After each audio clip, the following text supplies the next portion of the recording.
Namaste and greetings. I, Ishika Chaudhary, researcher at IMPRI, Impact and Policy Research Institute, Prabhav Evam Niti Anusandhan Sansthan, Nai Delhi, extend my warm welcome to you all to IMPRI #Web Policy Talk. Today, we have gathered for a special talk on the topic Social Dimensions of Resilience, Challenges of Inner City Redevelopment, Impact, and the Way Forward by Professor Souvanic Roy as a part of the series The State of Cities #City Conversations organized by IMPRI Center for Habitat, Urban and Regional Studies. The chair for the session is Dr. Rumi Aijaz, Senior Fellow and Head, Urban Policy Research Initiative, Observer Research Foundation, New Delhi. Then with the permission of our chair, I would like to introduce our speaker for today.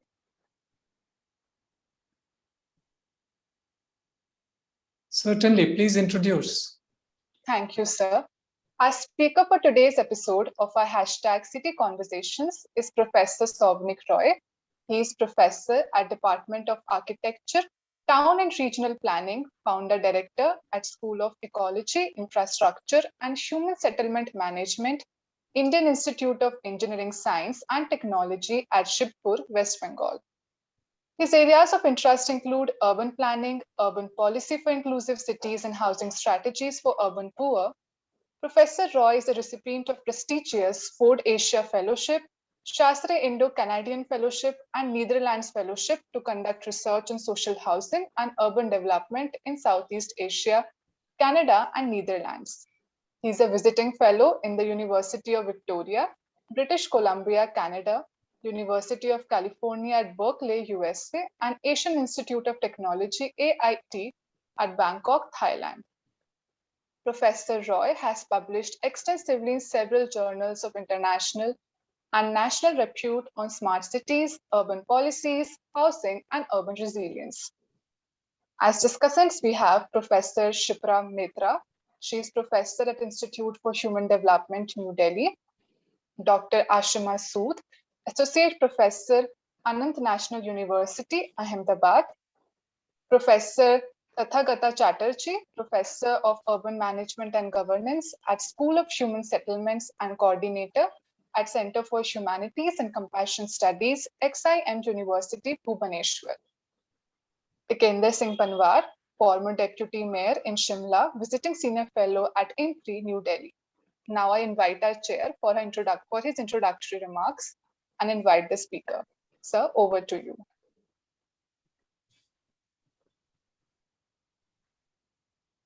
Thank you very much for the introduction. As we learned about this topic of today's talk, it's about challenges involved in undertaking the work related to inner city redevelopment.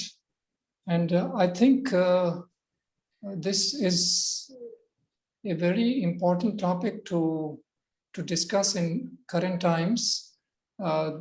There are a number of programs of the Government of India that are aimed at improving the quality of life and improving the conditions in India's cities. But we all know that a number of challenges are also being experienced. So when one thinks about this topic of inner city redevelopment,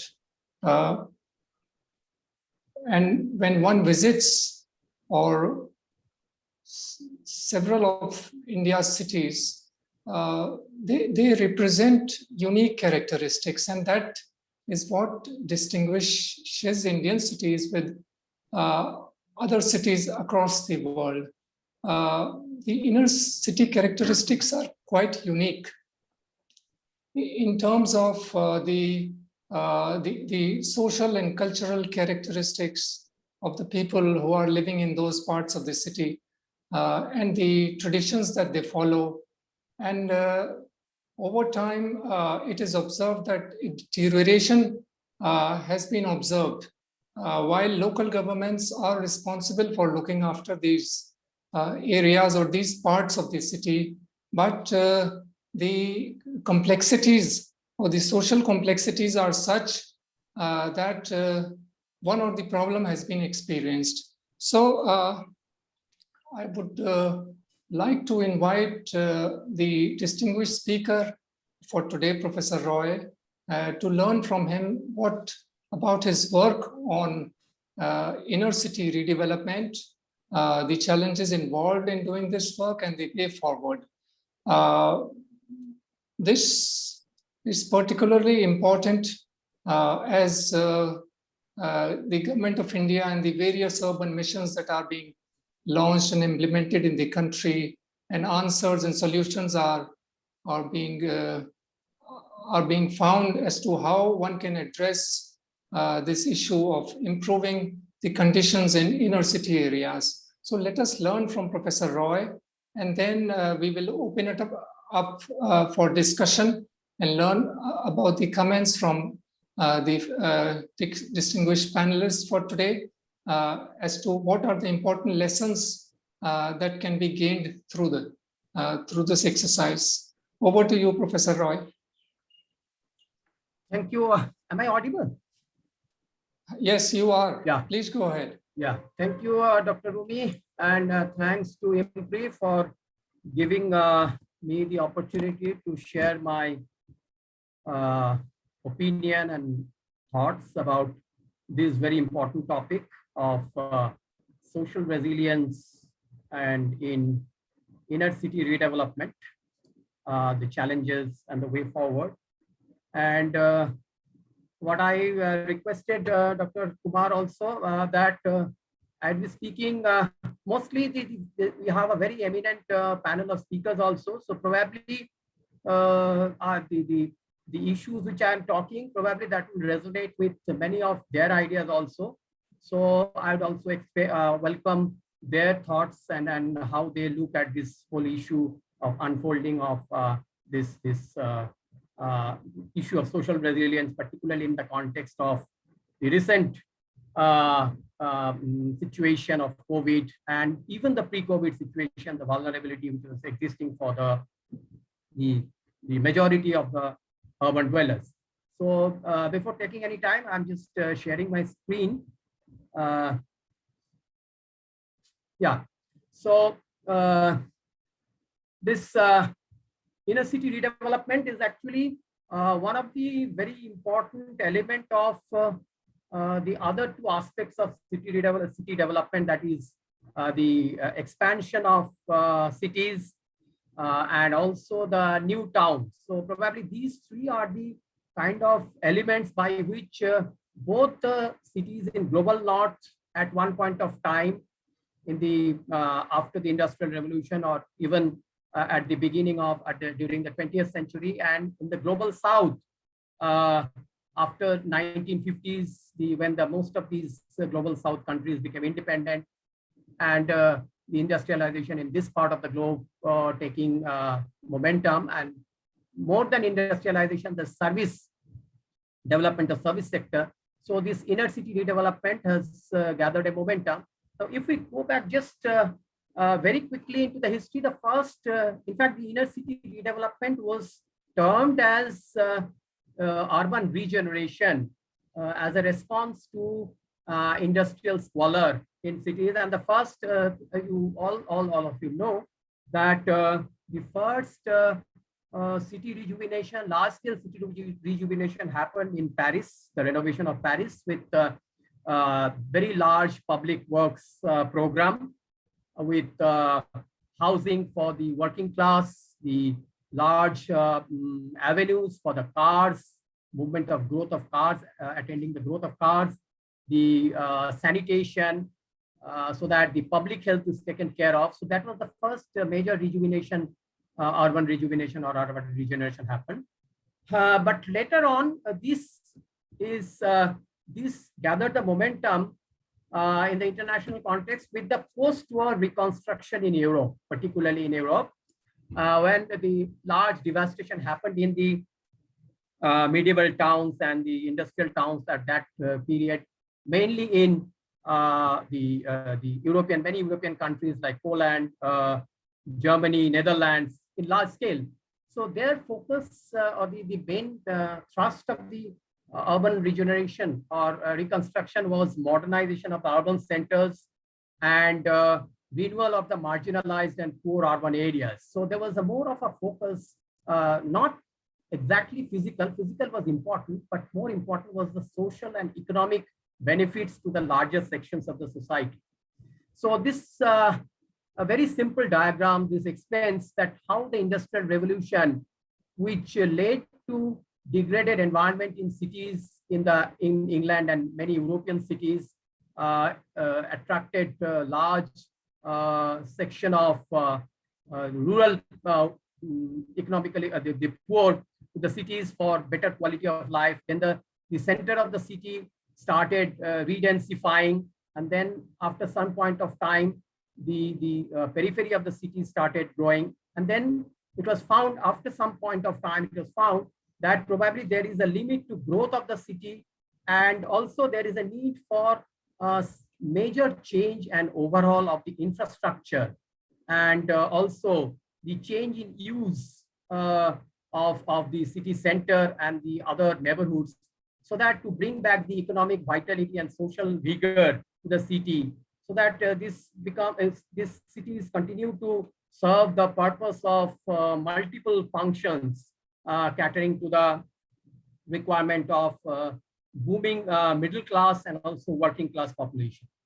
So what happened, we have seen there are many, my personal experience with many Dutch cities like Utrecht and Haarlem and many others, several medium-sized towns which are basically very cozy, small medieval towns which were affected by post-war bombing and devastation. So they have gone for large-scale redevelopment with focus on mixed-use areas in the central part of the city, where all kinds of purposes, so that the people can work, live, dine, and watch the world go by. But ultimately what happened was the focus was though more of a social and economic focus. But during this process, there was a big involvement because the resources was at crunch. There was a resource crunch was there. So there was federal fund was invested, but also there's a lot of private funds. So finally, this post-war redevelopment became a very big business and a completely different kind of modern buildings with a very high scale, high level of amenities that completely changed the city structure and also the kind of social and economic life of the population. So the precious spaces are produced and reproduced, and there was a completely reconfiguration of the social composition, and also there is development of conflicts and contestations over a very limited land area in the core city. And in that, I like to just highlight one very infamous renewal that was in Richmond, USA, because you know all that USA was quite a racially differentiated country, and this is one of the most infamous renewal which happened in Richmond, where it was said that it has actually, in the name of rejuvenation, actually it has renewed the inequality with family displacement and racial segregation among the quarters. And this picture very vividly shows that there was forced displacement of the population when these workers' housing were dismantled to give way to new generation of commercial, residential, and high-end development. So this was became more synonymous with displacement from their homes and neighborhoods. Now, if we come to the Indian context is the renewal started mostly after 1980s, when the old industrial cities started, the old manufacturing sector started declining, and that happened in entire global south. The entire urbanization of global south is driven by the service sector development and real estate development. But the kind of form or the kind of concept they have used is the same compact high-rise urban form, just to transform the production spaces to consumption spaces. So it was more like the same kind of narrative in terms of built form or urban form, which was replicated, which was implanted here with a completely different kind of economy, because in West, the urbanization was driven by industrialization, whereas the urbanization in Asia, Africa, and Latin America, which is happening after the 1980s more vigorously, that is driven by service sector development. So what we see is a great paradox or the kind of irony, which is not there in case of the developed nations or the global north.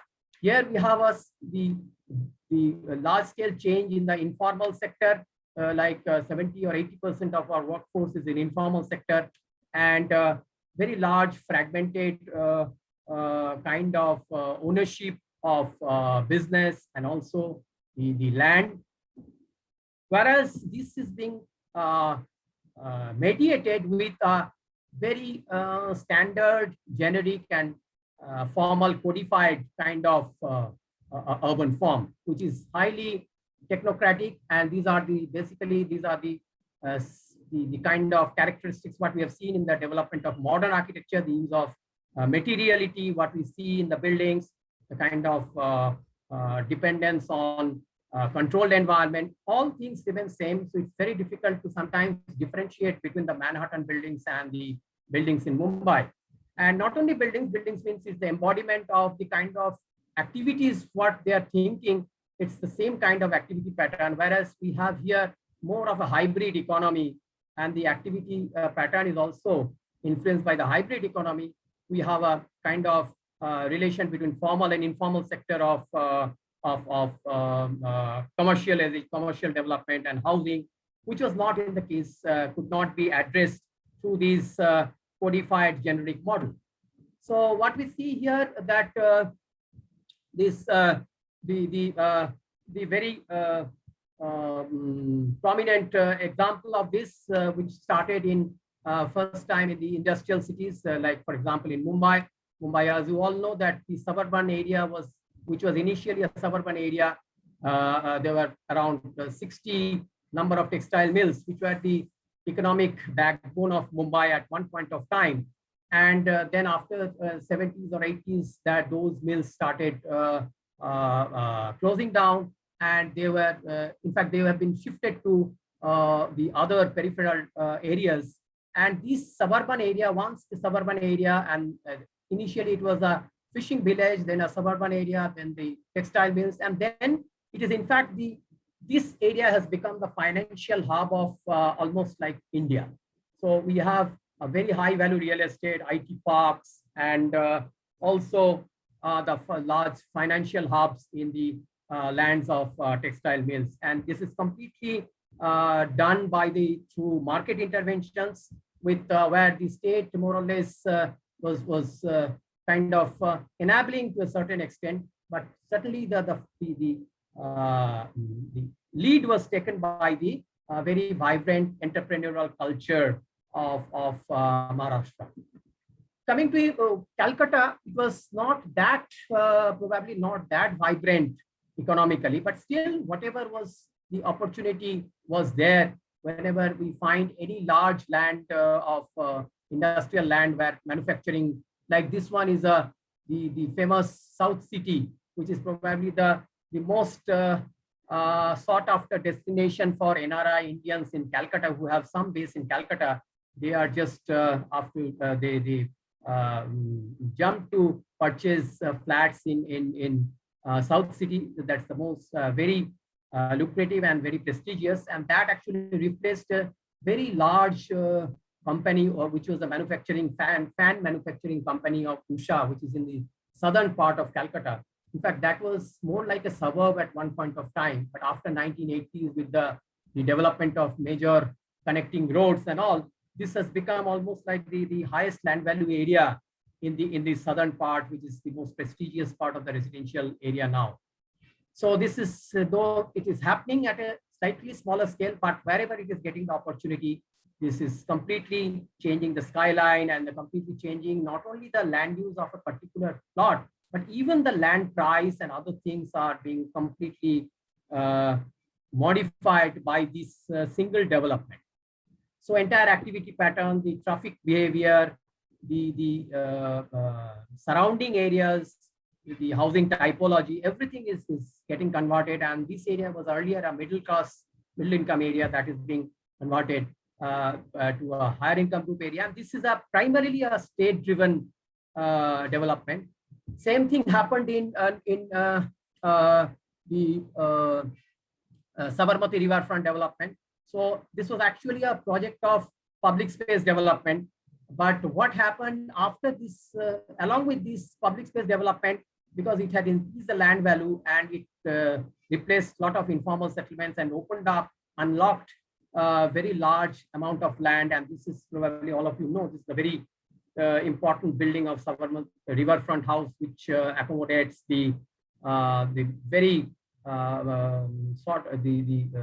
advertised the convention centers and all kinds of creative economy land uses, which makes this area vibrant public space in terms of a specific type of land use and a specific category of population. So this is the kind of thing. And so if you summarize, this is primarily all these examples, what we are seeing are basically they are remodeled in the line of world-class cities, and they become the nodal spaces for circulation of global finance, at least the national financial capital, to make them investment friendly. And all the cities are now compete for getting the highest credit rating from the agencies. And this is possible this is actually done by a kind of a homogeneous, very general kind of planning vision to attract private investment. So that was, in fact, even before 1990s, this was the kind of trend after around the 1980s onwards.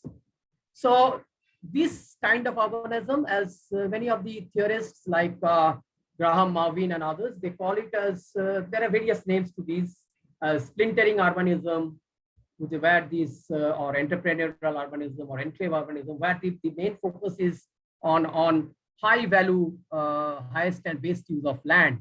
And these are more like self-contained towns. So it is like smaller cities within a bigger city. So there are many cities within a city.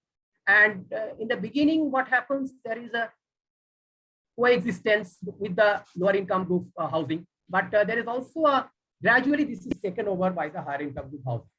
So the drivers, all we know that the drivers are primarily the urban reforms. Just to recapitulate, that India with the introduction of Jawaharlal Nehru Urban Renewal Mission, most of the states have repealed the Urban Land Ceiling Act. There is 100% FDI is allowed in real estate. Then there are relaxation of land use conversions on one hand, but there are again restrictions for the informal sector to settle. And there are cutoff dates for slums, so that there is the informal sector population from outside are now onwards, from 90s onwards, they are not really, there's the free flow of population is checked by cutoff dates and all. And finally, this is being institutionalized by urban infrastructure governance that is part of the JNURM mission. And the smart cities, which institutionalized this whole concept through the area-based development, where the entire smart city money, the 80% or 90% of the money is invested in 3 or 4%, which can give maximum return. So these are the kind of drivers, and then the market took up and did the rest. So so what is the general traits or the general features that almost in all these videos, whether it is in Gurgaon or whether it is in Bangalore or Hyderabad, Ahmedabad, everywhere, this is more of a generic.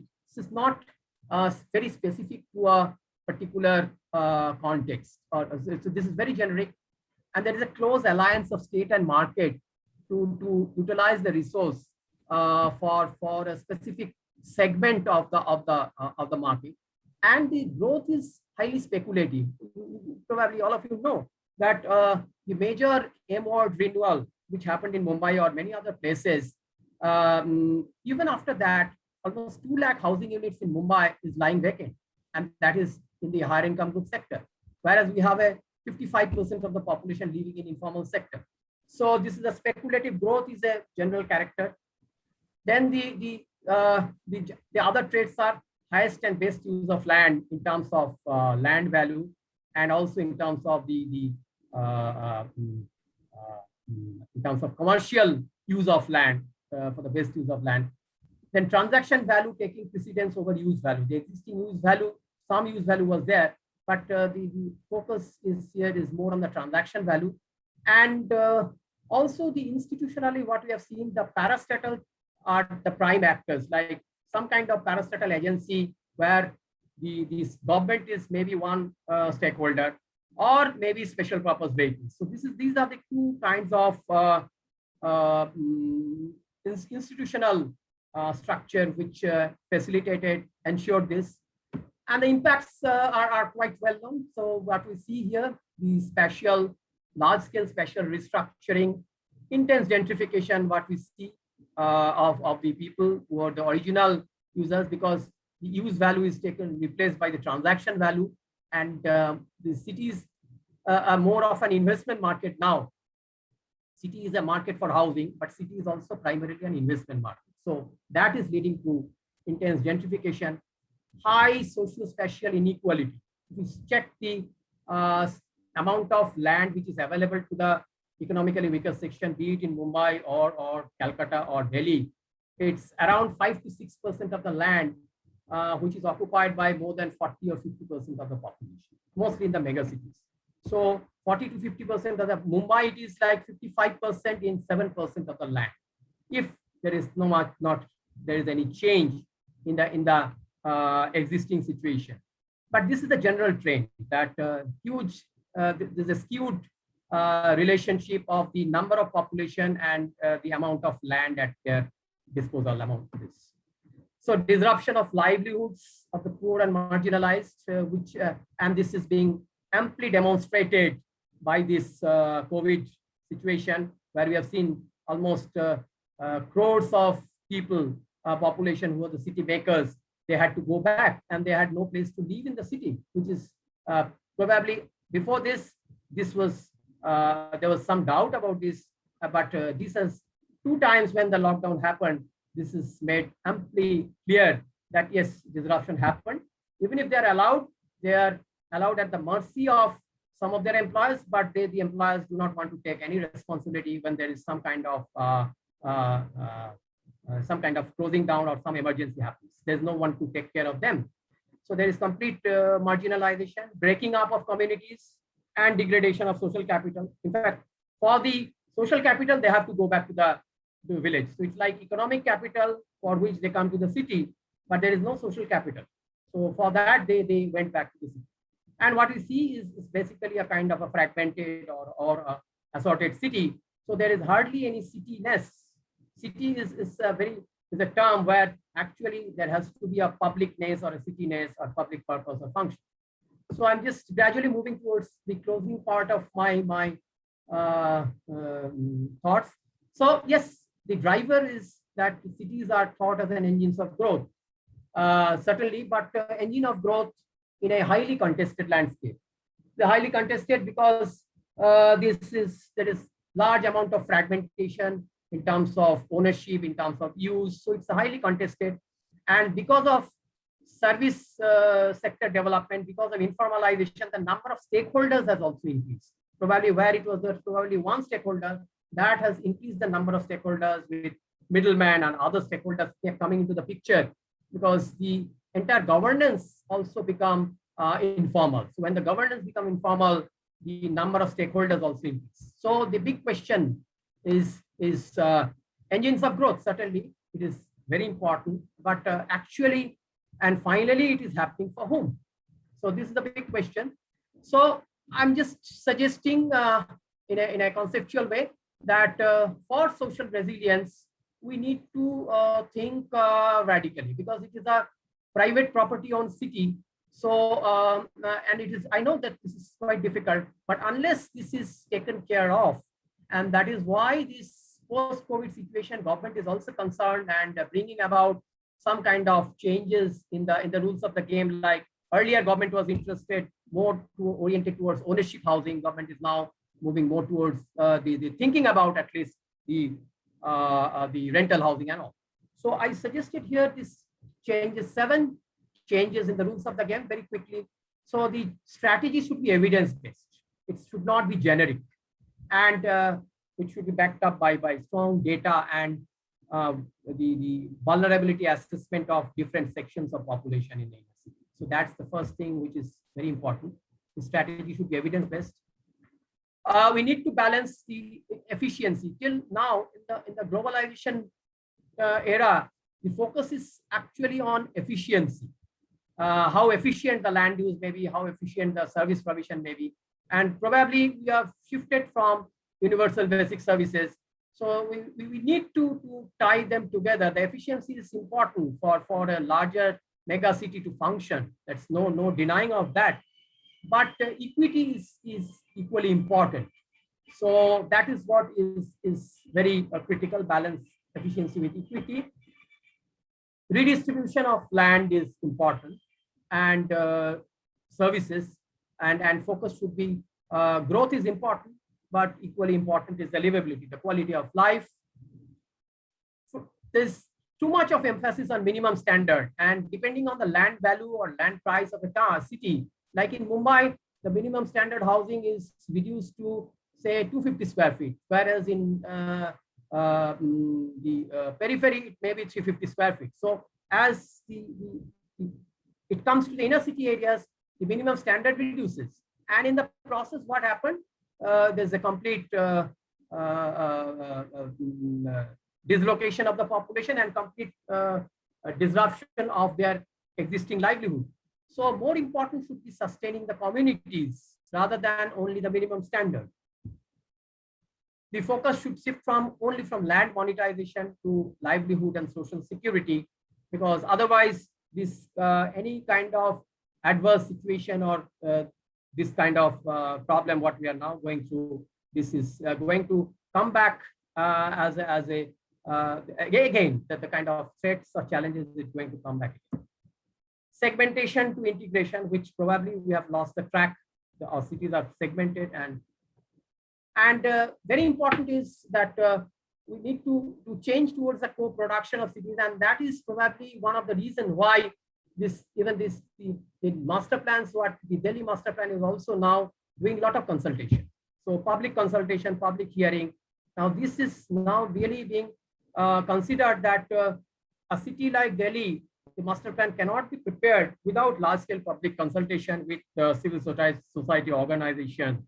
And there is a need to learn from them, because 50% of the population is they are at stake. So what will we do about them? So I just change with this. I just conclude that, is it possible to change the rules of the game? Certainly, it's easier said than done. It's not that easy, considering the increase in number of stakeholders, what we see here. But there may be some clues which we can use. Like for example, in Mumbai, at some point of time, probably it is, if I'm not wrong, in the middle of 80s, famous architect Charles Correa, he reiterated, and that we are saying also in the post-COVID rethinking of cities, that we need to reinvent the social function of cities and public use of land. So what is suggested in case of Mumbai, that a one-third formula. One-third formula means the existing mills should give 1/3 of the land, keep 1/3 of the land for their redevelopment. 1/3 of the land should come back to the city authority for public open space and various kinds of public activities, transportation, roads, and other things. And 1/3 should go for social housing. So that was a very ideal socialistic concept, but probably there is no other way to ignore this in this present context of the crisis what we are facing. And we have also seen many Latin American cities, they are experimenting. In fact, they have done, some of their countries have their city statute, like Mexico, Colombia, and many Brazilian cities, they have the city statute. So the local governance in the city became important, and they have their own statute, so that the role of the informal sector is accepted and the social purpose of city is brought back. And they have used concepts like inclusive zoning and all sorts of things, which may not be a very ideal solution. I should not say this is an ideal solution, because they have to compromise maybe on other aspects. But the thing what they tried was that the compromise means the entire redevelopment cost should not be borne by the poorest of the poor. So that is their focus. So in fact, this was also highlighted in the Quito declaration in the last Habitat conference. So we need to change the rules of the game, but there needs to be some convergence of opinion, and there should be some agreement to this changing the rules of the game. And the focus should be more on social function of cities and public use of land, because everything is privatized and segmented. So that cannot go on without any challenge. So I just end with this. So we have a huge diversity with all kinds of business, all kinds of population, starting from vegetable vendors, different kind of occupations within the city. And really what we need is the large section of population have rural background. They came from the rural areas in search of better livelihood. And a city is a healthy city where everybody has some opportunity to thrive upon. Then only it will become a socially and economically vibrant and resilient city. So I just end with this, that the city should nurture democracy, discussion, and taking cognizance of all the citizens, democracy and diversity. Probably if we have these two pillars in our city development process, then probably we have some answer or some model of social resilience, which may not be an ideal situation, but probably the most optimal situation, where everybody will have something to gain from the city and something to contribute to the city. So I just end with a very famous quote from our famous urban sociologist, Jen Jacobs, that cities have the capability of providing something for everybody only because and only when they are created by everyone. Thank you for your patient hearing, and yeah, I like to now listen to all your opinion and your comments. Yeah, Yeah, thank you, Professor Roy, for that very good presentation. I think you have very aptly mentioned some of the most important problems that Indian cities are experiencing. I think the most important thing that is emerging from your presentation is the fact that the current approaches that are being employed by the city governments or the state governments for the improvement of cities are leading to further inequalities among the social classes that live in cities. It is as if that more work is being done for the rich and the middle income classes, and less work is being done for the marginalized sections of the society, the economically weaker sections, the poor population. Although you yourself would be familiar about some of the initiatives that have been undertaken to address the concerns of this section of the society, to which we will come in the discussion and later on. But you have rightly pointed out some of the irregularities in governance and management that exists, and even in the planning system that is being adopted in the improvement of cities. So I would like to invite the discussants of today's program, and I would like to begin with inviting Dr. Ashima Sood. Ashima is Associate Professor at Anant National University, Ahmedabad, and we would like to, we look forward to hearing your opinion on the speaker's presentation, in particular and in general about your own work on this topic. You might have covered or looked into from time to time about the challenges that exist in terms of addressing the concerns highlighted by Professor Roy. May I invite Professor Sood? Thank you so much, Professor Roy, for that wonderful, really comprehensive, I think, evaluation of the state of the Indian inner city particularly. And of course, thank you, Dr. Aijaz. I think, very nice summary and sort of comments. And, I wanted to address a number of points that Professor Roy, you had a chance to touch upon, but perhaps not fully elaborate. The first thing that I wanted to ask was, there is this quote by Gavin Shatkin, Liza Weinstein, and Neha Sami, if I'm not wrong. And they have this very interesting formulation that, Indian cities tend to be overplanned, overregulated, and undergoverned, right? And that's sort of a quote that has stayed with me.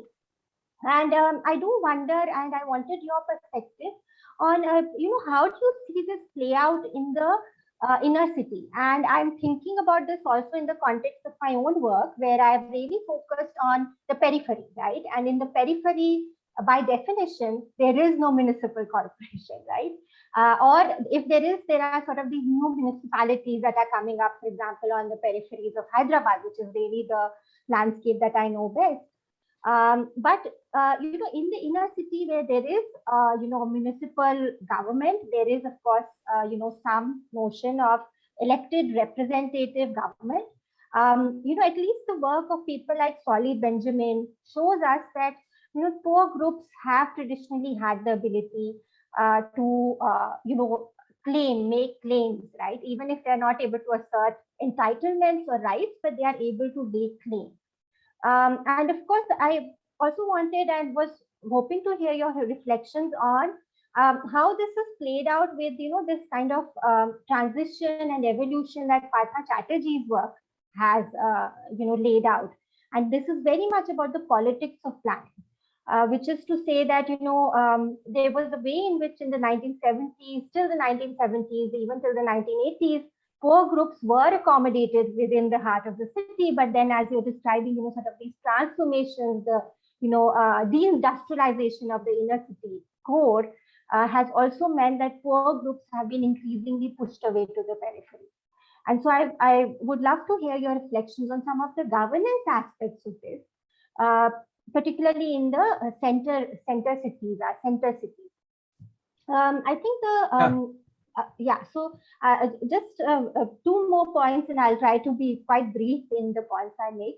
One is, I think I was really intrigued by your mention of Jane Jacobs, and it's of course, Jane Jacobs has had a tremendous influence in cities of the global north, and she sort of, in a way, I was reading, really led this movement of, anti-planning in a way, right? The whole idea of new urbanism, and of course, that has led to new kinds of pathologies of gentrification. But in a way, the sort of Jane Jacobs moment has never arrived in the Indian context. And so I wanted to, hear your thoughts on that. And then finally, I was curious also because since you mentioned some of these theoretical paradigms which I've used in my own work, whether it's splintering urbanism or whether it's speculative urbanism or entrepreneurial sort of urbanism, How does this again, once again, a lot of this literature is based, if you think about Goldman's work, or the way that, Matthew Dichotomy has written about Bangalore's electronicity. This is sort of very much on the periphery, right? Peripheral development. And so once again, I think it's really fascinating to see how you're deploying a lot of these concepts to describe processes that are happening within sort of what we describe or think of as the city center. So thank you so much again for that stimulating presentation. Yeah. Should I respond to the points? Yeah, I think it's a good idea to briefly respond to the many questions raised by Dr. So, please. Yeah, actually, what Professor Souvanic has rightly mentioned, that there is some sort of planning, at least in the inner city, in terms of services, in terms of some level of zoning and other, and obviously in the periphery, the criticality of the situation is even worse. But what happens, that that is certainly that you have mentioned about over planning. So most of the cases, what is seen that this zoning, there is a politics of zoning, it's so, and obviously the kind of what happened probably in the earlier times, when in the 1980s, when Korea actually suggested this, probably there was some constituency or some audience, and the number of stakeholders were not this much fragmented what it is now. So the number of interest groups have largely increased after the liberalization. So there are various interest groups, and in fact this varies from city to city. Probably the number of interest groups in Mumbai is much larger and much different from what is happening in the western the states, and the eastern states like in Calcutta may not be that problematic. So what we see here, probably in Calcutta, still there is a kind of consensus, even among the middle class population, that yes, we need that. We don't think that the slums will not be, because I still live in a mixed income area, and I don't feel much of a problem to listen to Ajan or listen to the Hindu chantings occasionally. So that actually it really is what becomes important, because the city space is not that transactional in Calcutta, which is highly transactional. The use value is very least in Mumbai. So that's why we see so much of speculative housing, which hardly finds any taker. That much is not here. So probably that in that sense it is planned. What you see as a more planned, and that probably Calcutta is less planned than Mumbai, and probably that is a dichotomy. Yes, I know, but probably too much of planning may lead to a very different situation, where this whole output or the outcome is taken over. The result is actually the benefiting the elite and the exclusion further of the poor. So that is the impact of over planning. I am an urban planner, but I know that sometimes we do not have any because this planning we do not actually control the decision because that is being mostly dictated by the market, and the state is actually enabling the market through all kinds of this thing, that because that in Calcutta, in West Bengal, the government tried to resist this repeal of the ULCRA, and most of these inequalities what we are finding in Calcutta and also in Mumbai is probably after the repeal of ULCRA. There is a need now to really look into what ULCRA has done. It was said that ULCRA will unlock land even for economically weaker section. So there is a need to really look into what is the impact of ULCRA in Mumbai and what is the impact of ULCRA in other medium-sized towns. So this is certainly the planning for whose interest. This is a big question, and over planning may lead to further marginalization. And where there is less planning, probably we find a more of a coexistence rather than conflict. Coming to Jane Jacobs' thing, yes, certainly Jane Jacobs' thing could not be implemented here. But what we see here is that I'll not say in exactly in Jane Jacob terms, but there are certain slum renewal programs which was tried in the 80s and even early 90s also in Calcutta, when there was no BSUP or nothing like that, when there was a Calcutta services for the poor. So almost all the slums are retained within the old neighborhoods, and even they are still there. But in some parts like the South City where it has happened, because that development came, the cascading effect actually changed the whole lot of land use. And probably now it is much easier for they are just removed without any further push. So probably in design terms, what Jane Jacobs told might not have happened here, but because of the poor service delivery, this might have actually appropriated this, implemented this Jane Jacobs concept in terms of retaining the eyes on the streets. Because still these mixed income communities are much more safe, as Jane Jacobs told, that the more the eyes on the streets, and that exactly we find in Calcutta. The exclusive Salt Lake, which is completely residential and higher and middle income group housing, is less safer than the places which are mixed use areas. So probably without any intervention, what we see as a new town is less secure than old unplanned areas. So that is the kind of thing. And finally, the splintering urbanism and all this, probably this I'll not go into the details of theories, but yes, the splintering urbanism and this kind of things are mostly, this is talking about that they are all self-contained. Basically, they talk about self-containment, and they are highly connected among themselves. That is what the splintering urbanism or network urbanism, which says that they are highly contained and they have all kinds of supports like law and order, 24-hour electric, everything. So they do not have to depend for everyday survival on anything outside. So that is, and same is that entrepreneurial, or so they can be interchangeably used to this whole issue of the kind of urbanization what we are finding. So that's my observation. Thank you so much. I think lots to think about. Thank you. Thank you, Dr. Sood and Dr. Rao for that discussion. I would like to invite Professor Tathagata Chatterjee, who is with the Xavier University in Bhubaneswar, to give his impressions about today's talk, and also if there are some experiences to be shared, you may please share with the audience. Thank you.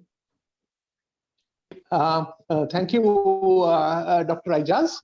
And so broadly, I'm in agreement with what Dr. Roy has said. Actually, I mean, we are co-authors on so many papers, so we have a convergence of views on many areas.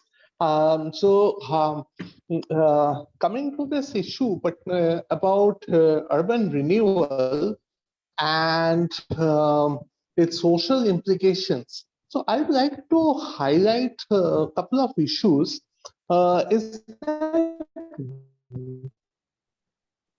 urban renewal after the beginning of economic liberalization, globalization in a big way, the contextual differences. In the West, the urban renewal that happened in the 1980s and 90s, it was mostly, I mean, I'm not talking about post-war urban renewal that was more of social housing, etc.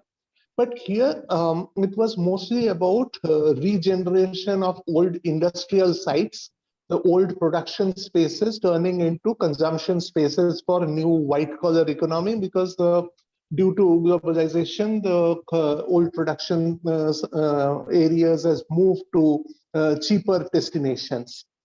But those also had some amount of gentrification.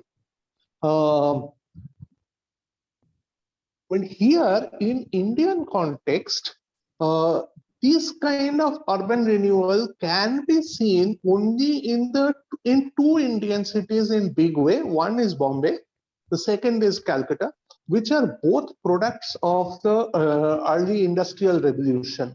So both Bombay and Calcutta were originally the sites of colonial mercantile capitalism, and had some of the features about the spatial structure which has got resemblances with many of the industrial cities of the global north in terms of location of the industries in the heart of the city, location of the warehouses, and very close proximity to the business districts.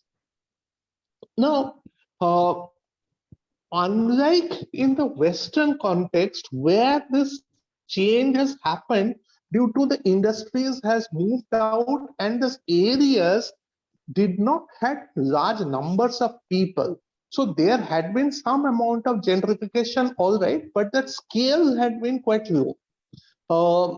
Mostly those were degenerated industrial sites.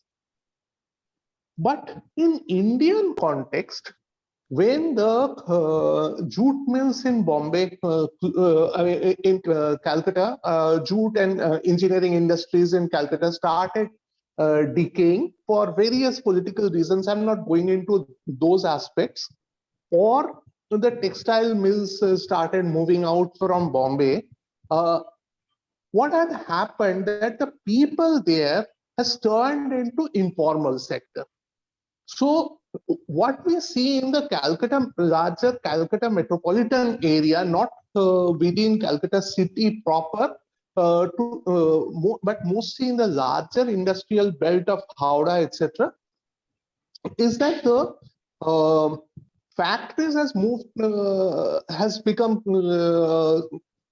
defunct, but the workers have remained in the surrounding areas, and they have turned into some sort of informal sector activities to keep their livelihoods alive.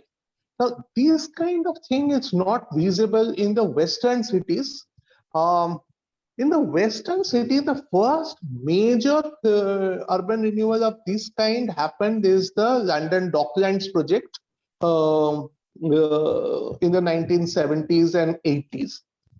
But there, the planning agency, the London, there was a special purpose agency was formed, London Docklands Development Authority.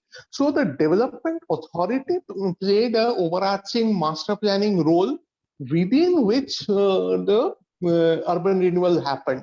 I had been to another very interesting project, that is a Vastra Hamman project in Malmö in Sweden, where there was when the shipbuilding industry and the Volvo car manufacturing factories moved out, that area was turned out again into a large scale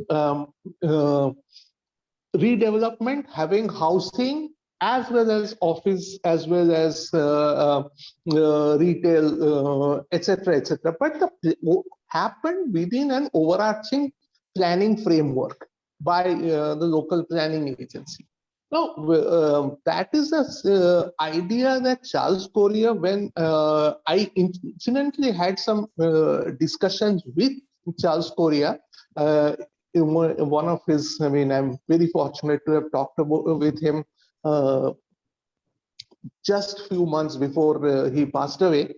So when he proposed that, this 1/3 formula, which Professor Roy has very rightly mentioned, is that he also was envisaging there would be an important role for the state, that the state would play as an arbitrator to bring back some of the spaces which had been used for industries to back for public use for a city like Bombay, which is very much short of public spaces. And of course, 1/3 of the space would be given to the workers who had of the textile mills who had lost their jobs. But after the Supreme Court judgment that came out, the state role has changed. So state, instead of trying to use the land for public purpose, the role of the state, character of the state itself has changed, and state itself became increased, and since then it has become even more a partner in capital accumulation for the few, for the real estate lobby. Now, coming to the situation in case of Calcutta, I mean, Calcutta also faced a similar situation where there is a large numbers of industrial areas which have remained defunct. So the left-front government time, there were some moves to redevelop some of these areas, which eventually led to the South City development in South Calcutta, which is a very now that area which was earlier the Usha factory, but now that is a prime part of the city, and under no circumstances you can have a factory industrial activity in that kind of an area. So that area was redeveloped into high-rise multi-story apartment buildings. But after a couple of such projects, there was a backlash that the left-front government is becoming anti workers. So the government came out with a regulation which stopped conversion of industrial land use to other kind of land use. But unfortunately, what had happened, I mean, after again the change of the government, that forces have changed, and what would have happened through a larger planning framework has now become completely informalized. So now, even though there is a ban on conversion of industrial land use to other use, what has happened, it's happening on the ground is a very micro scale network politics between the municipal level political actors, local real estate property interests, and very local level neighborhood scale operatives, so which are playing out to turn that area. So a new kind of language of urban development has come up that is completely informalized. So the what would have been possible through a large-scale state-led planning initiative, that opportunity has been lost, and now that area has become, I mean, the entire rule of the game has become informal. So this brings up to this issue of what Dr. Ashima Sood has very rightly mentioned. It's about the Partha Chatterjee's concept of the political society. Now, the character of the political society itself is going through a change. So, and there is a very strong dependence between the political society and its and the informal sector.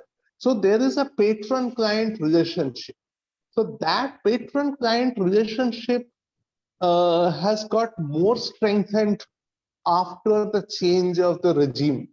So that brings us to the quality of the regime and the regime characteristics on the character of how the urban renewal pans out. So with this, I would stop for the moment. Like to hear others.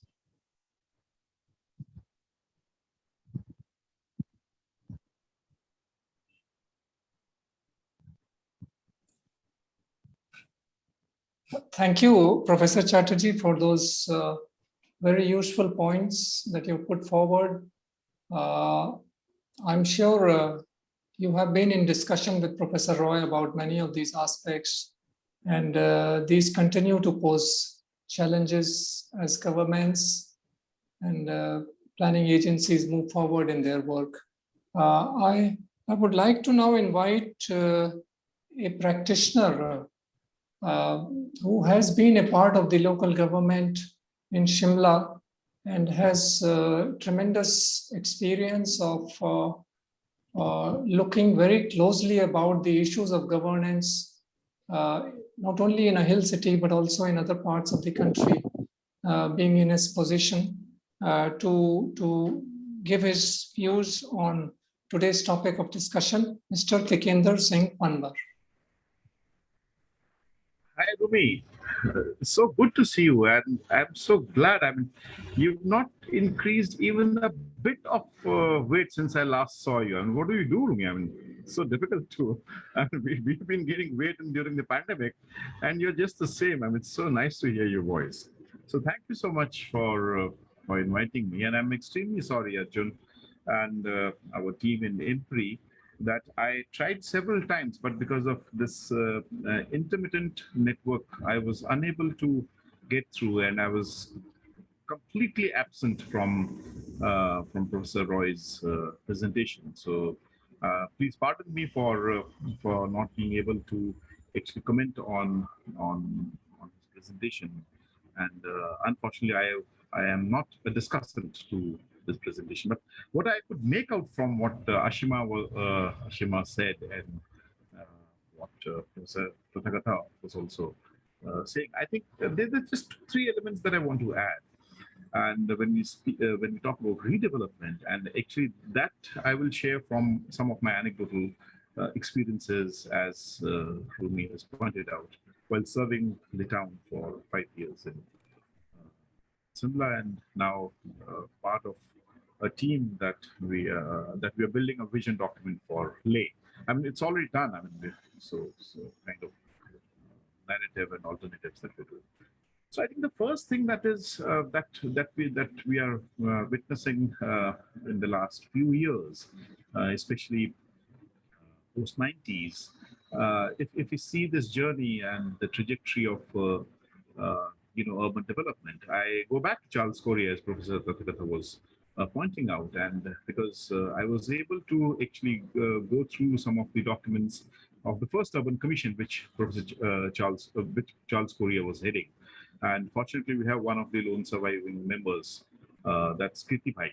And so it's also because of several interactions with Kirti Bhai that we just tried to understand how the first urban commission, in fact, the first and probably the last, because we didn't have any urban commission after that. But the driving force of the first urban commission, and actually the foundation of the urban commission, if you see the recommendations of the first urban commission, that is that they are viewing city from a perspective and from a lens, a city which is a manufacturing hub, which is a kind of an industrial city. And all those layers of urban development actually are built on this basic premise.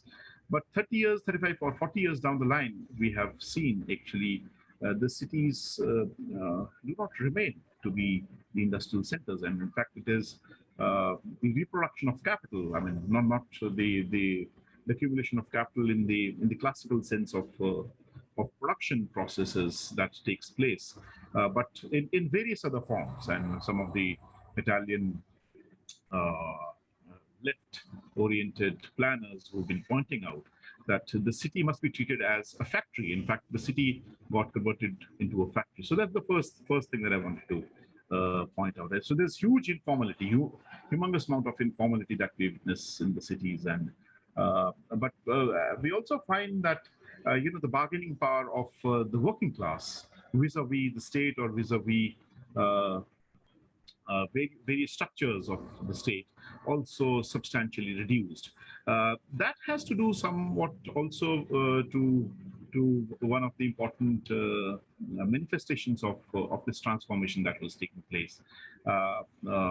Small units, more informal sector, large production centers getting reduced. I mean, we hardly find any cotton mills. I mean, the strength of the working class that we used to see in Delhi, for that matter, where thousands of workers used to work under one roof. And so we know how and what led to that transformation. So that was also led to a kind of of a change in the political environment. So yeah, I think that's the first part. I think the second part also is quite connected to the first one, and that happens to be, and that's what when I was there in the town and witnessed in very vivid proportions, and that happens to be, what in political economy we term as use value, the transformation of use value into exchange value. I mean, sheer commoditization of some of the essential elements, and this whole bunch of knowledge networks creating a halo around city governance that look. This is the way how you to govern the city. And let me just cite a few examples. Take, for example, water. Is water a need or a right? So water was considered to be. This is the argument that look, water is a kind of need, and so the state is not the sole responsible player in this entire in this entire process. So you can have, and better governance models in which there's humongous amount of money that gets accumulated just in the process of water distribution and water generation. And simultaneously, we find two important sectors: health and education.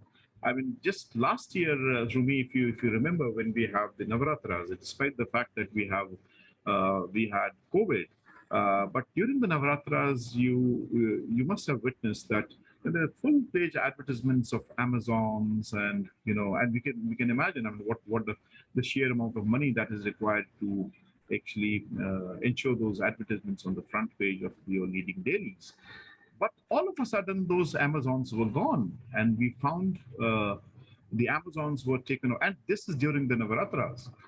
The Amazons were taken away by Baijus and Vedantus, because we had the NEET result, and immediately after the NEET result. So there's almost 10,000 to 11,000 crore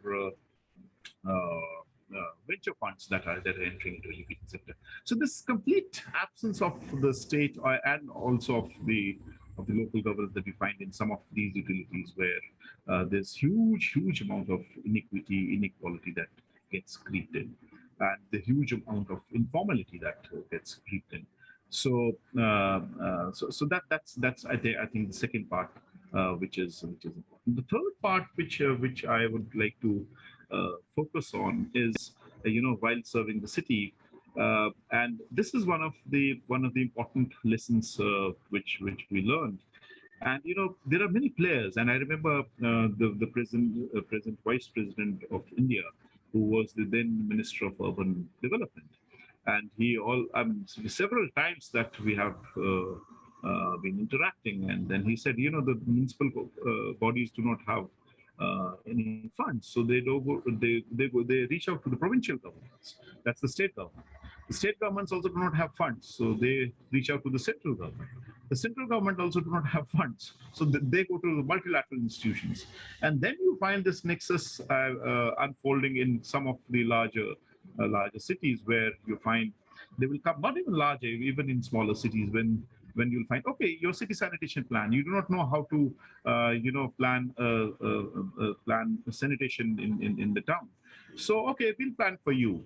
And this is exactly precisely what we were witnessing in JNNURM, and the worst form is the smart city model that we are witnessing. I mean, it's completely taken over even the minimum responsibility that the city councils had in the process of planning, or even deciding, democratically deciding, okay, what should be the priority, and how low that priority might have been. So okay, so city sanitation plan, city mobility plan, and whatnot. I mean, city development plans. You just look at these plans. I mean, who are the ones who are instrumental into preparing this plan? So they know you do not have the capacity. Okay, we will plan for you. And then we take, for example, Simla. I mean, let me cite that example. Simla mobility plan is 6,000 crores. The population is 200,000. We get 4.5 million tourists. We know the per capita income. So where the hell is 6,000 crore rupees going to come from? Then they say, okay, we'll find some agency. I mean, They will create your DPRs, they will create your plans, and that's how they will focus on more capital intensive technologies. If you see these sanitation plans, if you see these mobility plans, most of these plans which are created by these consultants are actually focusing on greater capital intensive technologies. Tell me in how many towns in towns or in the cities in the country is metro a viable solution? But we find metros are something which are really pushed forward, and we're not realizing that. I mean, it's completely impossible to sustain such a system in the mobility sector. So I think that has also led to this whole bunch of redevelopment that we are witnessing in the cities. Also has led to this great inequality that we are witnessing. And I think the hollowness of our planning structures was like completely exposed last year when the lockdown was announced, and in just 24 hours, the migrant population, they started moving back, realizing that if they if they remain in the town, they will starve to death. It's better to walk, yeah, even if that's a very big challenge. So I think, and then when we talk about smart cities, because smart cities we all know is something which is SPV led, and in none of these special purpose vehicles do we find the elected council as a part of the SPVs. It's more either consultant driven or bureaucrat driven, which is focusing more on area based development, again to do with for a very small proportion population in the town. And I think these are not just unsustainable, but this further widens the inequality in the towns and in the cities. So I think with that, Rumi, please pardon me, because I was unable to participate or listen to what Professor Rao, Professor Souvanic Roy's presentation. But I think to me, what is important is if we have to challenge this situation, I think the challenge has to come from more democratization. The challenge has to come from where we plan with the participation of the people. I mean, the challenge has to come from from actually the processes that have to be challenged, not leaving the planning process to large consultants and large transnational corporations, but I mean drawing the local level, ward level planning models, and then actually building layers on that. And this is what Samuel Stein has been saying. I mean, there's a fabulous book that he wrote on, of course, that is in the American context, The Capital City, where he writes, I mean, we planners are not corrupt, but the politics and the political economy of the system actually makes us create cities, the cities that are completely unlivable, that are completely unsustainable for the common people. I think with that, thanks so much. Thanks a lot, Mr. Panwar. I think you did an excellent job within a short time. You highlighted some very relevant points, and particularly about your point about the current priorities of the governments at whatever levels, and the inadequate attention paid to the weaker sections of the society. So those are valuable lessons, not only for Professor Roy, but for everyone who's participating in this discussion. I would like now to turn to the most experienced panelists in today's discussion. And the reason I am inviting the panelists towards the end is that it would be best to hear her opinion of the work that she has been doing over the years on these and related subjects, and also what is it that the speaker might like to pay further attention to, and how can this this discussion or this subject that is chosen for today's discussion, how can this be enriched further? So over to Professor Shipra Maitra.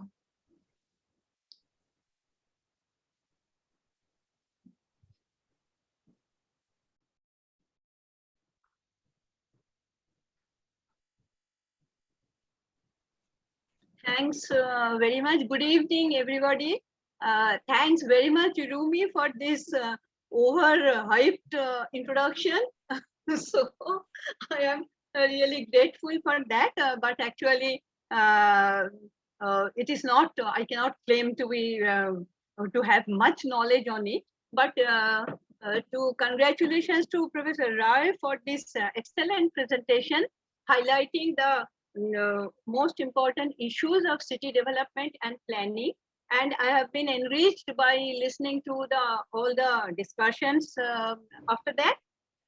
Now, what we here see is that this is the dichotomy between the economic growth and the city development, which Professor Roy has highlighted. This is actually in the core of urban development and town planning, and Delhi has been a very important example of that. It actually began from before independence, when two architects were given charge of Delhi. One is Patrick Geddes, who insisted on local area development, keeping all its ponds and all the natural resources intact with the community involvement, so that the areas like Old Delhi and this Shahjahanabad before independence would have its own local vibrant development, along keeping that local ecosystem vibrant and taking part of the local economic activity in local markets and all. He did not want to disturb that local economy and local drive. On the other hand, we had Lachian's Delhi, who developed New Delhi in a completely out of which was not there in Delhi before all this opulence, and it's a beautiful work. I'm not saying that it has improved the visibility of Delhi, and it has become a landmark. Delhi, the President's House, and all these Raisna Hills and all that. But these two development from that point actually presented that dichotomy in Delhi, the inequality in Delhi, the different development dispersal in Delhi, which actually continued after that. We will not be very unfair to the master plan concept when we say that the first master plan with the DDS land policy, they actually began on the 50% land to the EWS, and it was 50, 25, 25. 50% for the EWS development, 25 to the middle and other, and 25 for the auction. This is how it began. But how it failed is that there were several cooperative societies and all which took the land and which did not develop, which left it, so that DDA came into housing construction, and we all know the history of Delhi. The slow construction led to the development of slums and all other negative urbanization, I may say. Now, when Delhi was developing, the government had a very, very positive role in offering and inviting the industry with all these low electricity rates, low water supply, very low land at very low level, low price, and all these things to make it an industrial city and a service city, so that ultimately Delhi changed its character. Now you see, like a development like Rohini, when it was developed, known as Papankala at that time, it was the outskirts of Delhi, and 90% of the development were meant for the EWS. And now you see, sorry, Dwarka, not Rohini, it's Dwarka. Now you see the Dwarka, you won't find that character of Dwarka, which has many history, because the EWS people, many of them have changed the ownership, and we know the filtering down process which changed to this. So Delhi started developing in a with all the government initiative and the public hand. The DDA's involvement was very much, and at that time the private sector involvement was not thought of. So now we are having a contradiction that how much to regulate and how much to give for the initiative to the privatization, how to unleash the energy of private individual, that is on one side, and how much to regulate. And this keeps on, and in the master plan, now that we know that migration is a strong point in Delhi, is a strong factor in Delhi, whatever we may name, we have just submitted a economic and employment projection study to the to DDA for master plan 2041. There we have seen that migration is not going to come down. We may calculate on the rate of migration. We may see the diversification of Delhi, the industrialization, development of Gurgaon, and all these things. What has happened is that the Gurgaon, Noida, and all, now they are attracting migration from their inner rural area, and so they will not be able to take the migrants from Delhi. Rather, they have their own inner migration, which are going to come as the city is developing. And very rightly, that is the to some extent that is the problem of the smart cities also. The more and more investment does a city attract, more and more migration comes from all sections of people. Now, one of the panelists said, she was asking that whether we are over planning. What I think is that we are actually we are not over planning. Well, there is a deficiency of planning. We are under planning to certain extent. Why? Because when we are talking of the social resilience, the social sustainability, that every planning has to be linked with the sustainability, the social sustainability, not with economic sustainability and physical sustainability.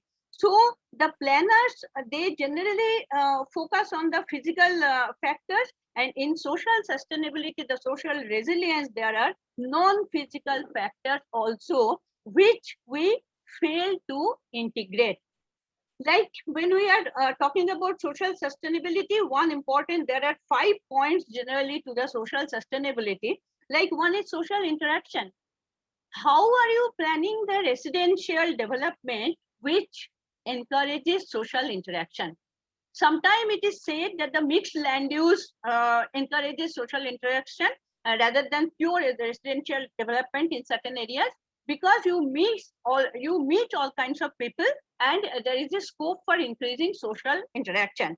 So have we linked our physical development to encourage more and more social interaction? And this is the problem in many of the cities, that we have a segregated area, and that's why we see Delhi most prominently. We have the segregated area, the rich area, middle income area, and all.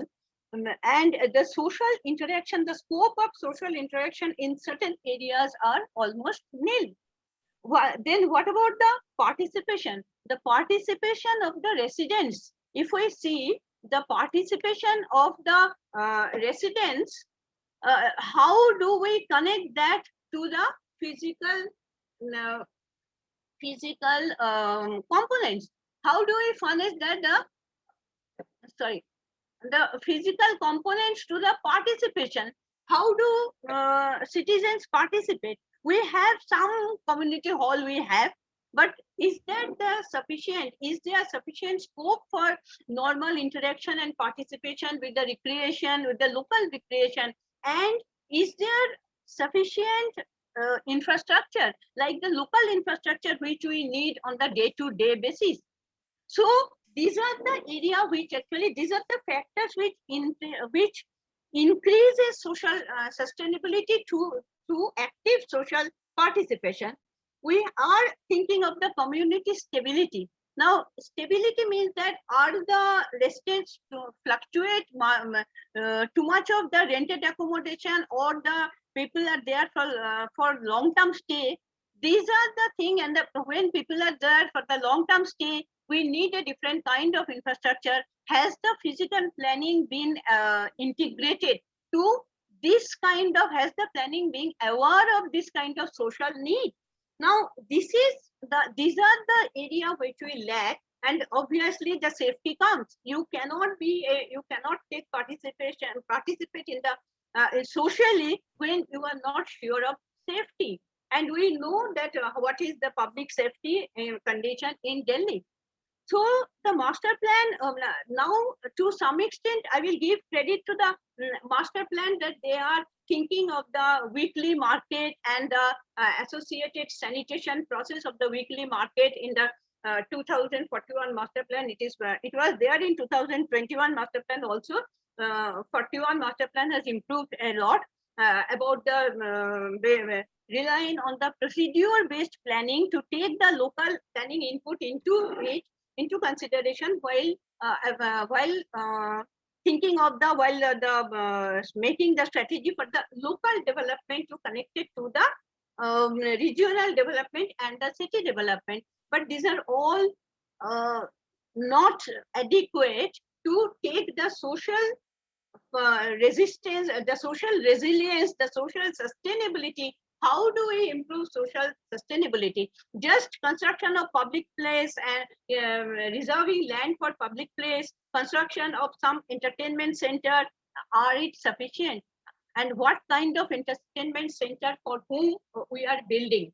Now, as the Professor Roy mentioned, in all the cities that we see of the different kind of social form, the physical form, and the privatization. Of course, whenever there is privatization, the increasing land value has to be considered in the market, has to attract market, and increasing land value has to be compensated with the private developer where they take the profit of the increasing land value in the market situation. And how are we going to create space for the low-income group people, and how are we going to make the city slum-free as well? DDA, 51% of DDA's land are under the slum, are occupied by the slum and the JJ encroachment, which they cannot do. How they are going to do the in-situ development? Can they do the in-situ development with the kind of social mixing that is required for the social sustainability? So what we feel is that in terms of physical component, we are thinking a lot, we are doing a lot, but there is hardly any attempt to integrate with the social process to make it a socially vibrant city. The economic development we cannot restrict. It has to go. Delhi actually is on autopilot. What we have seen is that in 2030s, whatever is the present GDP of Delhi, it will be at least 3 times more in 2030 and 4 times more in 2040. It will be whatever we are doing. It is, and that huge economic factor is going to attract migrants. And so now the 2041 master plan is thinking of the public rental housing. That is a very important step. We need more and more public rental housing, but one has to see where the land is, where they will take the public rental housing in order to facilitate the development of Delhi to make it an inclusive city. So Professor Roy's all the observations are, I find it very attractive to see that we have to see related to the governance, we have to see related to the finance, and we have to see the way out in terms of social integration, which is lacking in our physical planning thinking. Thank you very much. Thanks a lot, Professor Maitra. That was very enriching, very interesting points. I think you've raised many fundamental questions which have still not been properly answered or attended to by the concerned stakeholders. And also, thanks a lot for reminding everybody here about the significance of participatory planning and participatory approach. I'm sure Professor Roy has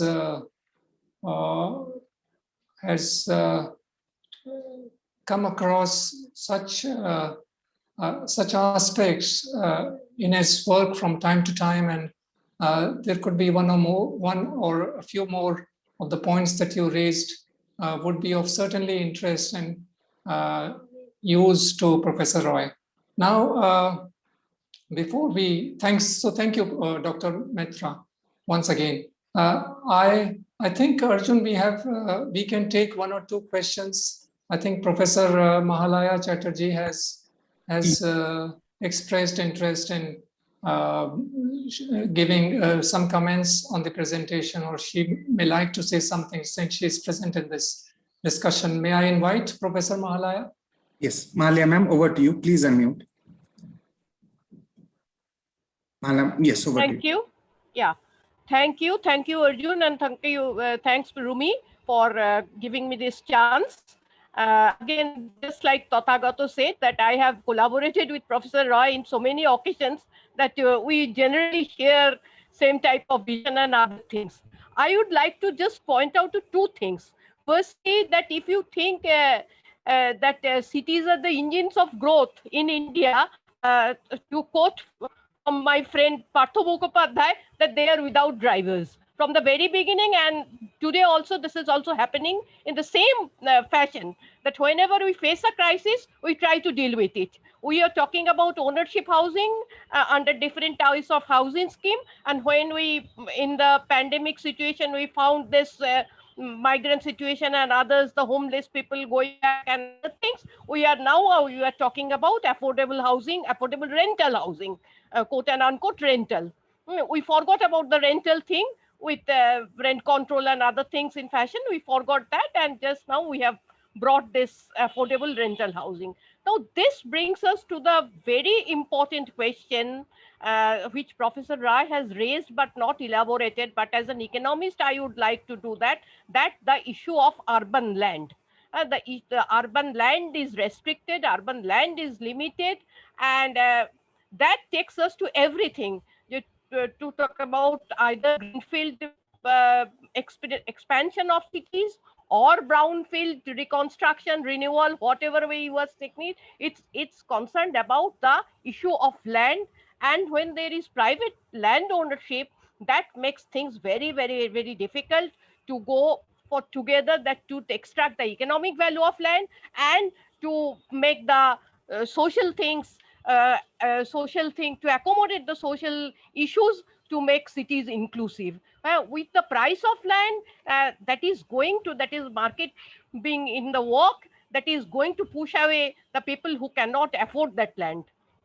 In Kolkata, when we talk about Kolkata development and anything, you know that the Kolkata, when the land is protected by the slum land, protected by the Tika Tenancy Act, the slum will remain there. If you change the basic premises of Tika Tenancy Act, the slum will be removed. And this takes us to the failure of one of the projects, that is the Rajiv Awas Yojana.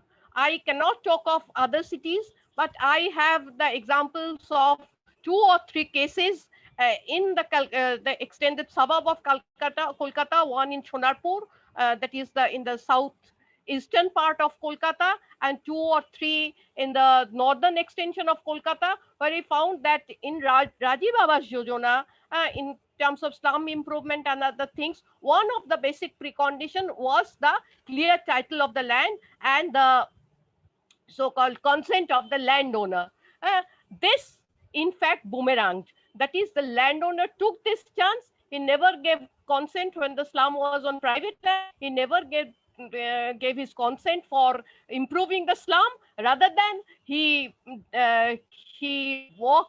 took the advantage of the law, existing law, and there was much displacement, and apartments came up. In case of slums, the slum dwellers were removed from that area. So if we don't address the question of land, all these things, that is all the points Professor Roy is talking about, will be futile everywhere, because the land price, given the constricted supply of land in urban areas, its price is going to rise, and that will create this type of inequality, this pushing away, that non-inclusive city development and everything. Now, thank you. Thanks for giving me this chance. Thanks a lot, Professor Mahalaya. That was wonderful to hear your views on this subject. There are many learnings from the opinions that you have shared with us. I would like to take this discussion forward by Before I invite Professor Roy to give his closing remarks or closing statements, I just wanted to ask if any of the discussants, the 4 discussants that we have today, would any of the discussants like to give their word about the way forward, or any suggestion that comes to mind before I turn to Professor Roy? Dr. Sood, would you like to would you wish to say, add to the comments that you made in the previous part of the discussion? Well, not quite add, but I would like to perhaps, elaborate on, some of the discussion that, I think is coming up. I think, and I'm very glad that, Professor Maitra, and, other panelists, Mr. Panwar also brought out the issue of financial resilience, right? Financial sustainability. And I think that's something that we tend to overlook, in these discussions. And unfortunately, a lot of the kinds of solutions that are sometimes floated, for example, municipal debt, right? We know that they can have long-term, fairly negative effects on urban resilience. So that's just something that I wanted to add. But thank you very much. I think this has been very stimulating for me to hear from, Professor Maitra, of course, and, Professor Mahela Chatterjee. I've not had a chance to interact before, so I'm really glad to hear from them. Thank you, Dr. Sood. That was wonderful. Professor Chatterjee, would you like to say anything towards the end? A very small issue. I think, just following up from what Dr. Ashima Sood has also mentioned, that about the evil bees are in debt. And now, there are increasing pressures on evil bees to improve their financial conditions, and land monetization happens to be one of the key instruments for raising the ULB finances. And there are instruments like premium FSI are being talked about and are also getting implemented in some of the cities. So that brings up the question, is that unless there is a strong planning framework, and also the question of, how do you monetize land without having a strong planning framework? I mean, this can lead to unbridled commercialization of the city, and the role of the city government would also turn into more of a promoter, promoting agency rather than a public interest. So that is an issue that requires greater debate in the years to come. Thank you, Dr. Chatterjee. Mr. Panwar, if you are there, would you like to say some concluding thoughts you may like to share? I think he must have left. Dr. Maitra, if you are there? Please unmute. Yeah. A very small addition to the role of the local bodies. I was just reading Mohala's comments that the South City are getting the maximum revenue from the for Calcutta Municipal Corporation. They are generating maximum revenue. What happens in Delhi is that the role of local bodies are very much to be integrated to the master plan for the local implementation and the revenue generation and all this. What happened in Delhi? Delhi has become richer and richer with the poorer and poorer condition of the municipal financial issues. That is from, I was part of this 4th Municipal Valuation Committee, after the first municipal evaluation committee, the property value has not been raised. Even the property classification that the first municipal evaluation committee suggested, that from A to H, depending on the infrastructure, depending on the other facilities that the locality has, the A to H. After that, so many years have come, metro is there, so many infrastructural development have been there. Till now, the property, not even valuation tax rate, even the gradation of the locality has remained the same.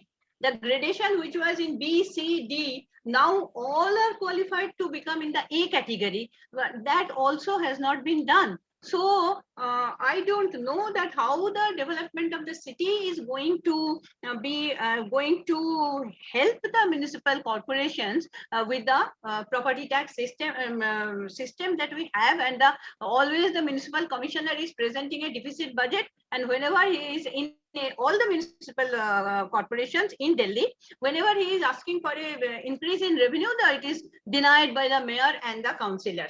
So this is a perpetual problem that we have, and along with that, we have the NDMC, which is declared as the smart city, and NDMC has the highest per capita revenue in terms of the municipal revenue generation, and all NDMC's expenditure are borne by the central government. NDMC doesn't have a deficit. It has got highest per capita income, and it has got all the facilities, and it is going, even then it has its slums. It has 36 slums within its area, which is going to now in-situ development and all these things becoming. So it is going to be another example of inequality within the city, where all these barriers we just don't know how to cross.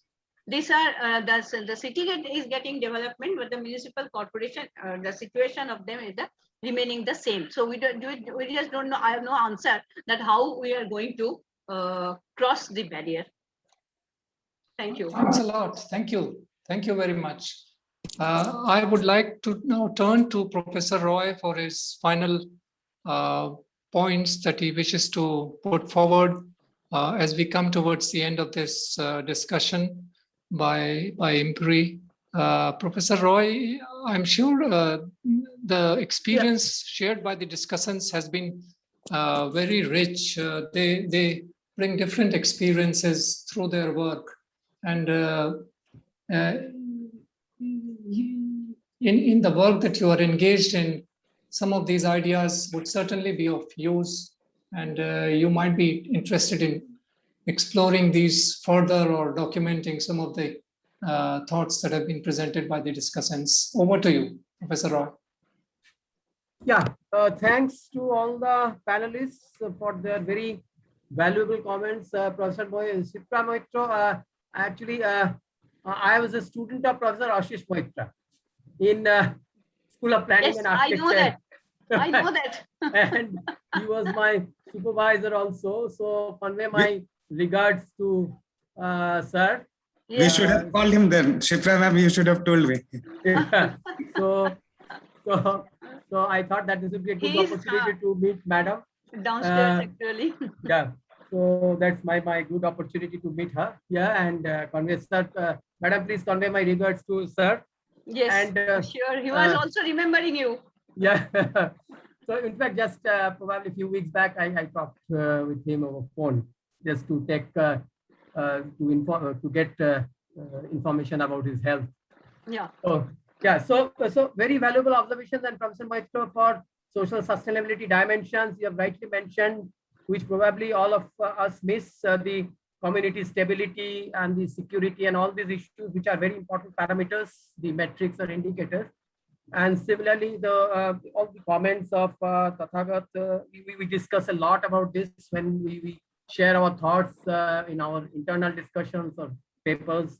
And also Professor Mahala's point about land is very, very relevant, because land is the crux of the matter. And Professor Ashima Shud's observation that whether we are doing over planning, probably this planning issue, what is in this social sustainability, because now we are 20 years in this globalization area now, and there was really a lot of expectation from this unlocking of land, which was there when the JNURM reforms have been suggested. And there was also some conditions are tied that the fund will not be available unless these mandatory reforms are complied and all. So now I think one important issue is what has happened after this relaxation or the repeal of these rent control acts or IMPRI. So this is one point. My suggestion is the city authority and the government of India should also look into, particularly where land is of a premium value.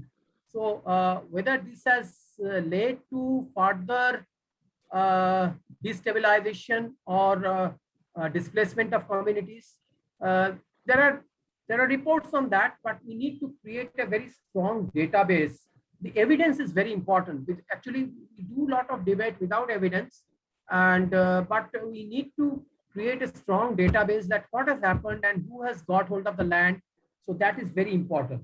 Second is when we talk about this inner city redevelopment, actually the issues are different in larger cities. What Professor Chatterjee has mentioned, that for mega cities where the land is scarce and the land value is equal to global north cities, so probably we have to really go for a more of a optimum solution.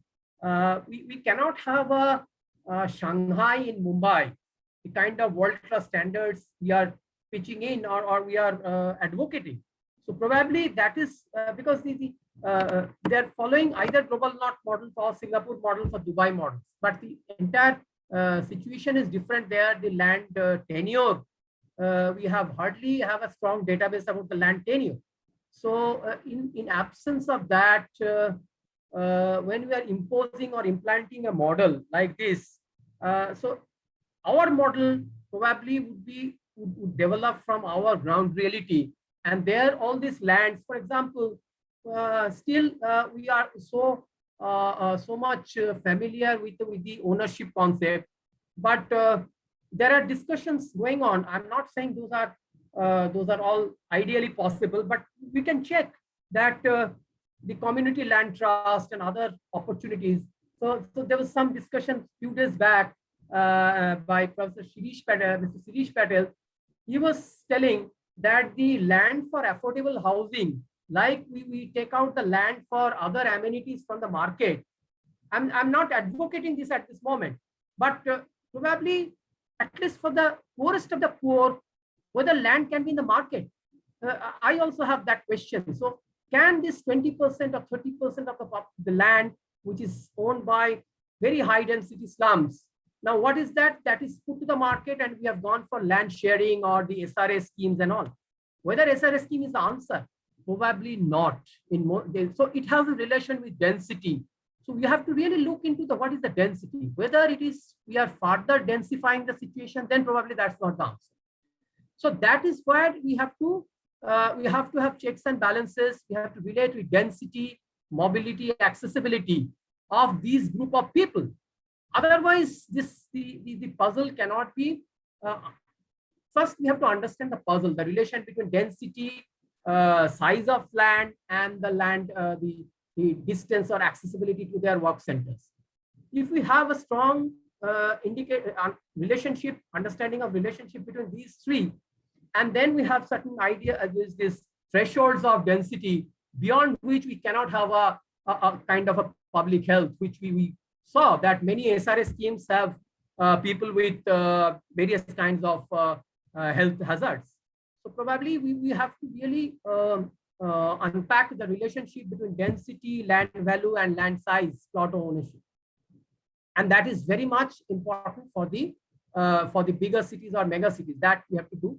Second is we have to come out from the formal, informal kind of binary, and we have to accept that yes, slum is one kind of typology, and we cannot just reverse that typology in one fine morning to a vertical slum. Then we are actually putting them in a much more vulnerable situation. So we have to go beyond physical renewal. That is very important. So in Europe, they talked about, though they could not achieve all the time, but the focus was on, apart from physical, there was social and economic approaches. So here it is equally important that we need to take a more comprehensive approach to renewal, city redevelopment, whether it is related to the social and economic upliftment, or at least sustaining that community or not, whether the breaking up of the community is happening.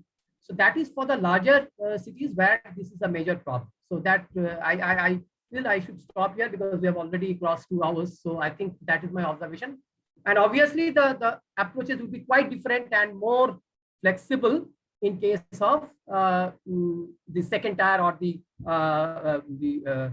not that big cities compared to Mumbai, Calcutta, Delhi, or other places where land is really in a contested item.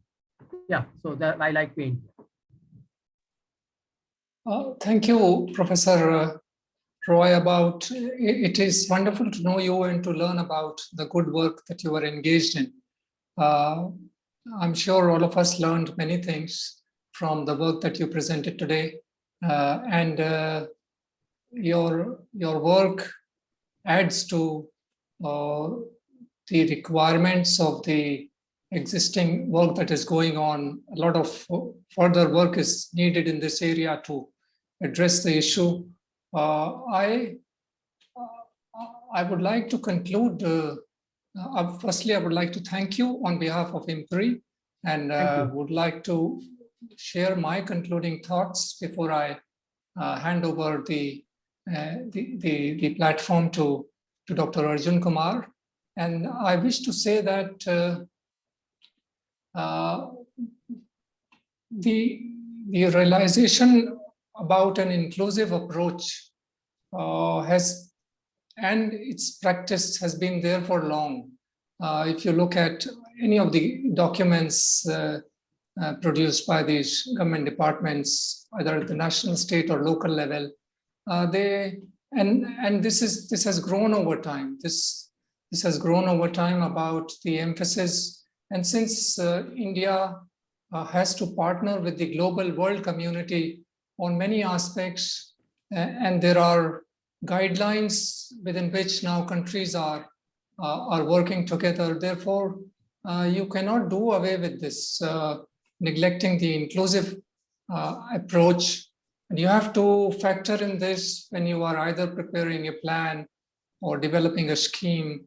And there is evidence. I would say that the amount of work that is needed to be done, and you've rightly pointed out, and so have the other panelists today, the amount of work that is needed to be done is not being done by those who are looking into these affairs. You cannot say that nothing has been done. There is evidence.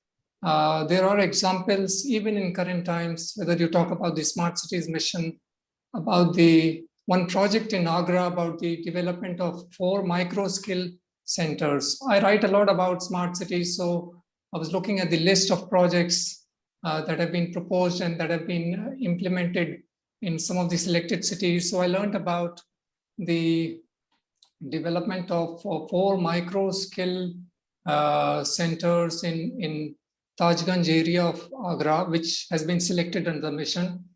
They train people from the economically weaker sections, especially the women, about embroidery and basically imparting skills so that they are able to start some economic activity. So that's one example. There could be many other examples that are going on. I learned from the news about the work that has been undertaken in Shahjahanabad area of Delhi, Old Delhi, where a corridor or a major road has been completely made free of traffic. No motor vehicles to ply on that road because it adds to a lot of chaos and congestion and pollution and lots of problems for the local communities there.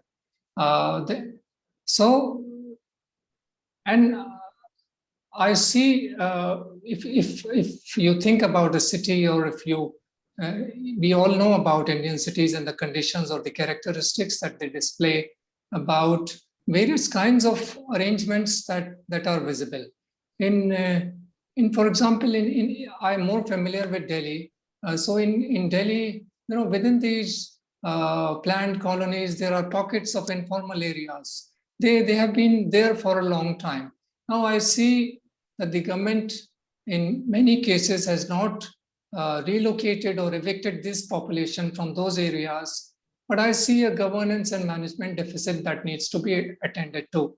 So while they have not been relocated, as has happened in the case of Sabarmati Riverfront project that you mentioned about, there too, I feel that, the entire work could have been handled in a much better manner. We see along drains and along river courses, they are inhabitable areas. They are not good for the population to live in. There are many kinds of health-related issues. So the best option for them is to relocate that population to better areas. Unfortunately, while relocation did happen in Sabarmati, from Sabarmati riverfront area, I have been to those areas to see the kind of houses that have been constructed for those communities. So I would say that incomplete work has been done. The construction was substandard, the quality of materials used, the facilities that were provided, their connectivity with the main areas of the city where they were entirely dependent upon for living, for sale of flowers or for sale of other commodities or the work, informal activities that they might have been engaged in. This entire process of relocation has not been handled in the best possible manner. So my observation there is that if such a relocation is required in the interest of the population, then it has to be done properly. When Jagmohan Ji, the former governor of Jammu and Kashmir, and he has played an important role in relocation of many slums from central areas of Delhi to from the Yamuna Pushta area of Delhi to peripheral areas. He did mention while we were discussing about the economic opportunities that were created for the relocated population, like the mandis and the wholesale markets and the informal activities in which they could be engaged, so that movement is minimal and they have something in hand to make a living. So my thought on the topic that you presented today is that and as we all know, that things are happening in bits and pieces. Very little is happening, very little is being thought of. I don't know what engagements are more important to the government than to look after the masses. When the discussion happens on who has a right to the city, everyone has a right to the city. You cannot stop communities. You cannot. They too have a right to make a living. They too have a right to survive. So in this context, I would say that proper conditions have to be created for those communities when you are attending to the requirements of the rich and the middle income categories. At least 40 to 50% attention to begin with should be given to those who are facing difficulty in leading a good quality of life. So thank you once again on behalf of the organizers. I would this was my first exposure to your work, I would say. And it was great meeting you online and learning about the work. I would be looking forward to reading your publications and building my understanding of the work that you've been doing over the years. And a lot of such work is required by the policymakers who might be looking for new ideas, rich ideas that are doable, that are manageable for them to do. They might not have the time to look into the details, the research that academic and research communities engaged in. So some crisp thoughts emerging from such discussions would certainly be welcome to those who are in the policy-making circles. Over to you, Dr. Arjun Kumar. Thank you very much. Thank you, Dr. Rumi. Thank you. Thank you very much, all of our very senior professors also. And as Rumi sir also highlighted, that so much to learn from this work of what Professor Roy has highlighted today. Sir really also suggested us alternate topics also, but we really chose this so that how Sir is invoking our thought processes about urbanism and what has been also Sir is alluding to so many of points also from the international point of view, and we are so fortunate to have all, I would say, our nation's best urban experts and researchers here also adding to our deliberations. So thank you very much, all of you. So now let me formally propose a vote of thanks on behalf of IMPRI, Center for Habitat, Urban and Regional Studies. Thank you everyone for joining this IMPRI #Web Policy Talk and today's deliberation for our series, The State of Cities, #City Conversation on the topic, Social Dimensions of Resilience, Challenges of Inner City Redevelopment and Impact and Way Forward by Prof Souvanic Roy. Thank you so much, sir, for putting this all together and getting our attention here. It was really very interesting, and as a young researcher, many are also commenting here and on Facebook Live, that really very insightful. Thank you so much, sir. I'm also very thankful to our chair, Rumi Aijaz, sir, for being here despite so late also, and being so sportful about all these ideas and leading this together. We look so much forward for this. In Kolkata event also, we had a good gathering, Rumi sir, if you can remember. We missed Souvanic sir, but many other people also joined. Thank you very much.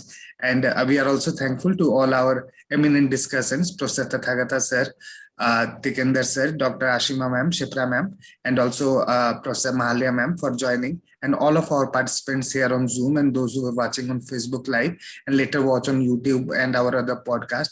Thank you for joining this very interesting and stimulating discussion today. And we wish that you will join in future to our future episodes of City Conversations, and we can learn in together in the future. Thank you, everyone, and we wish you a very good night, and please take care of yourself. Thank you. Thank you, Professor. Thank you. Thank you.